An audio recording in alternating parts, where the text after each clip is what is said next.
క్రీస్తు ద్వారా సంఘంలో ఏర్పాటు చేసి పెట్టాడు దేవుడు. దైవ సహవాసం కోల్పోయాడు. ఏం కోల్పోయాడు? ఏదైనా తోటలో మనుషుడు ఏం కోల్పోయాడంటే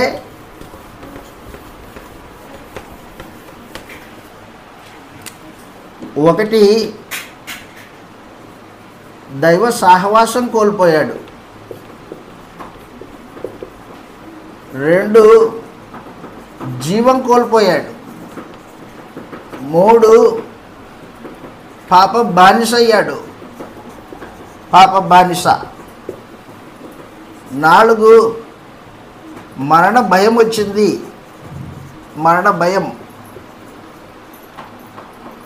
మరణ భయం లేనివాడు మరణ భయం వచ్చింది. 5వది జీవవృక్షానికి హక్కు కోల్పోయాడు. జీవవృక్షానికి హక్కు కోల్పోయాడు. హక్కు లేదు ఆదాంకి. ఇవన్నీ కోల్పోయాడు ఆదాం.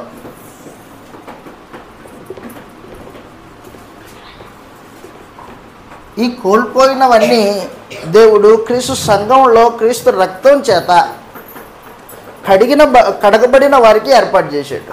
ఎవరైతే క్రీస్తు రక్తాన్ని ఆశ్రయిస్తారో, క్రీస్తు ప్రభు రక్తంలో తమ పాపములను కడిగి వేసుకుంటారో వారికి దేవుడు తన సహవాసాన్ని, పోయిన జీవాన్ని మరలా ప్రసాదించడానికి, పాప బానిస ఇప్పుడు నీతికి బానిసగా చేయబడతాడు, నీతిమంతుడవుతాడు. మరణ భయం కలిగిన వాడు మరణ భయం లేని స్థితి పొందుకుంటాడు. జీవవృక్షానికి హక్కు కోల్పోయిన వాడు ఇప్పుడు జీవవృక్షానికి హక్కు ఏర్పాటు చేసి పెట్టాడు. జీవవృక్షం అంటే చెట్టు కాదు,